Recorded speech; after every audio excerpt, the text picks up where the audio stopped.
Hey guys, welcome to Mad Scientist Barbecue. I'm Jeremy Yoder, and today we're going to see if I can take my inexpensive offset smoker and make it perform like one that costs 3 times as much. So today we're going to be doing some offset smoker modifications, and they're all centered around airflow and even cooking temperatures. Now, I have the Franklin offset smoker right here next to me, and then I have this Brazos. The Brazos, when I bought it, was $999. I think it's about $1,200 now. So it's not cheap by any means, but it's a lot less expensive than how much you could spend on an offset smoker of similar size. Now, if you want an in-depth breakdown of how the Franklin offset works, you can check out my video for that. I'll put a link maybe in a little iCard up here. So you can check out my review of that smoker, kind of breaking down how the thing operates. But the way that works is the smoke and heat leave the firebox, enter the cook chamber, then rise to the top of the chamber, move across the grate, and then out through the stack, because the stack has a really good draw because that stack is nice and tall. So the Brazos behind me is 1/4-inch thick steel, which is awesome, and the cooking grate is about the same size as the one in the Franklin. So the difference really is going to be about airflow and evenness of temperature. So there are two things that I'm going to try to modify, and keep in mind I am really bad at this. So if I can do it successfully, any of you can do it successfully, because this really isn't in my wheelhouse. And the things that I got to do this were a simple trip to Lowe's or Home Depot or your local hardware store. It couldn't really be much easier, and the other benefit is it is crazy cheap. Now, there are only two things we're going to change on this smoker. It's the stack and the baffle. Let's look at those two things and let's talk about why we need to change them. And if you have a different offset smoker, the principles are exactly the same. You want even temperatures and great airflow. So let's take a look at the inside of the cook chamber. So as I'm looking inside, I see this baffle plate.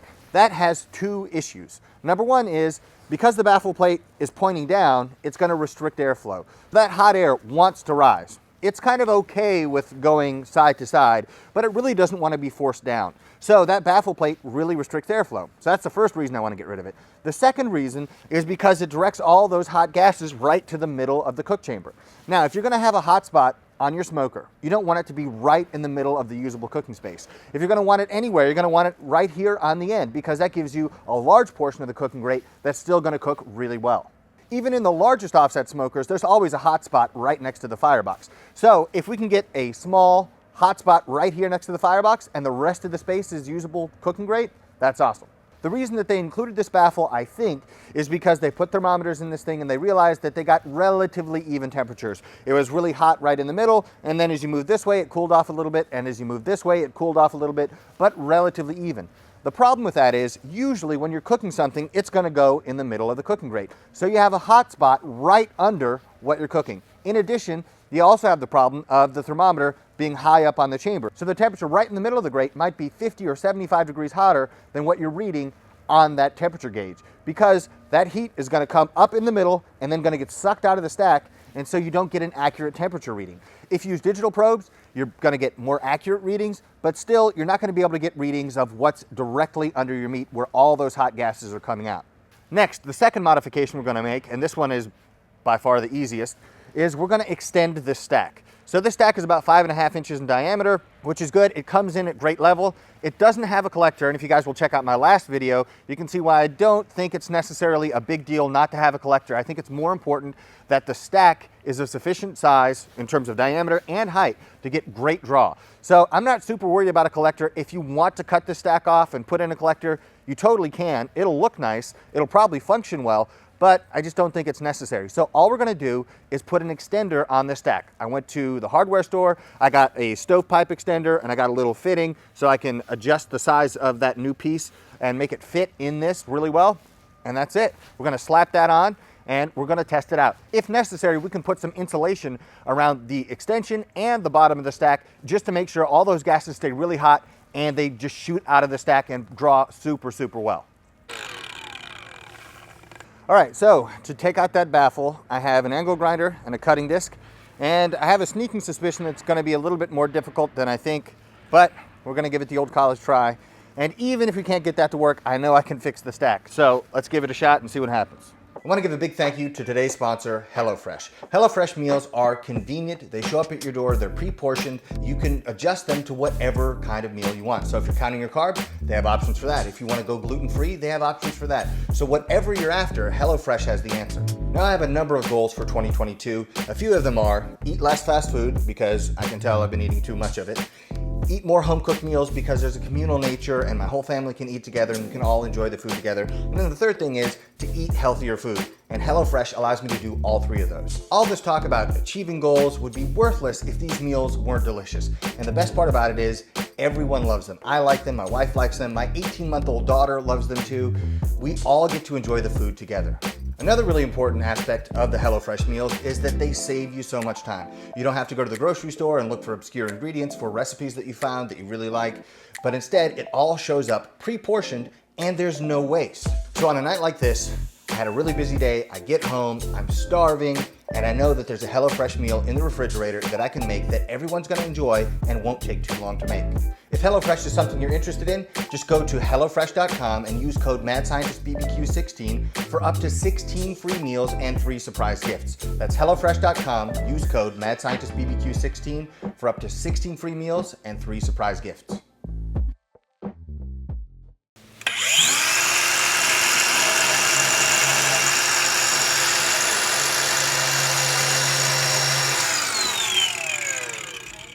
It's not gonna work. Can't actually get in there. This thing is in the way. I could maybe take this off.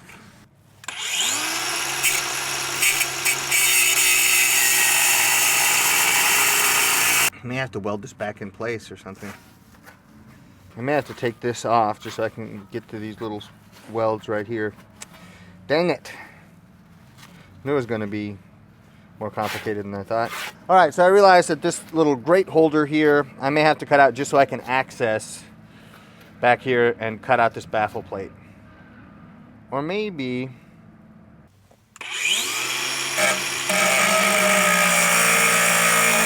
still didn't even get all the way through it.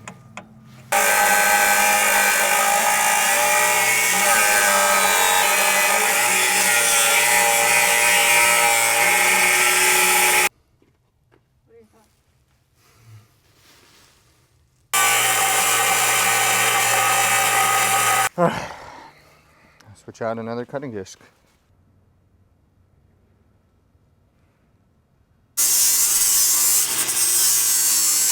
So I can just cut across and then get those welds, should be in business.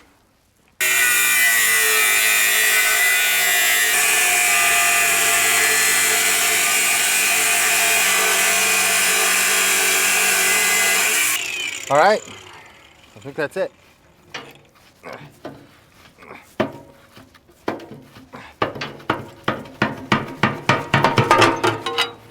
Freedom. All right, so I think I'm gonna get in here with the flat disc and maybe a hard grind wheel and see if I can grind this back a little bit more. It's mostly the way I want. Really not bad. Proud of myself. A couple little scars here on the smoker wall. All right, let me see if I can clean this up. Then we're gonna worry about the stack. Then we're gonna build a fire and see how it works.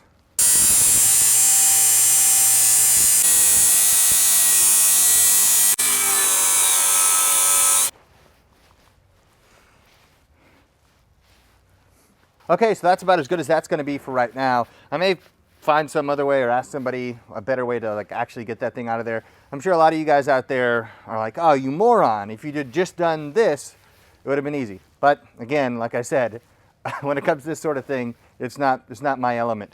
But the principles of how you wanna run your smoker are still true. So I would take out that baffle plate. If you have something like that in your smoker, again, I would remove it. I could have cut the whole thing out if I'd cut this little slider for the grate out, but then I didn't want to have to weld it back in. Anyway, I think this should be fine. There's only about maybe 2 inches of that baffle plate left, so I don't think it's going to be an issue. Next, the really easy part is let's modify the stack. So we're going to compare the stack on the Franklin pit to the stack right here and see how close we can make them. Now for the stack extension, it couldn't really be much easier. A quick trip to the hardware store and boom, we can modify this and double its height, which will really improve the draw. So the stack's already coming in at great level, and with the experiment I just did with the collectors, I think this is gonna be an easy, easy fix. So now to extend the stack, I went to the hardware store and I got a stovepipe extender. The inside diameter of this stack that's already on the Brazos is about 5¼ inches. So I had to look for something that would be suitable. So they had 4-inch extenders, 4-inch diameter extenders. They had 6-inch, but they didn't really have any 5-inch. So I got the 6-inch. The problem with that is it's just a little too big to actually fit on this stack. It won't actually go in there. So, adapter. They just happen to have a 5-inch to 6-inch adapter, and then we drop this in, put this on top, and we have our extension. We may need to insulate it to make it work optimally. I don't think we're gonna have to. I mean, this extender was, I think, $7, and this adapter was $12. So for 19 bucks, we have a stack that's now double the size that it was. So let's compare it to the Franklin stack and see if we have a roughly equivalent height. All right, all right, let's check this out. So the top of the stack to the bottom of the collector, 46 inches.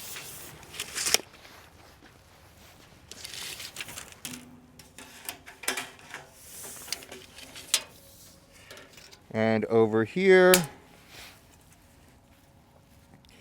the top of the stack to the bottom of the elbow, 45 3/4 inches. So pretty close. Let's see how it works.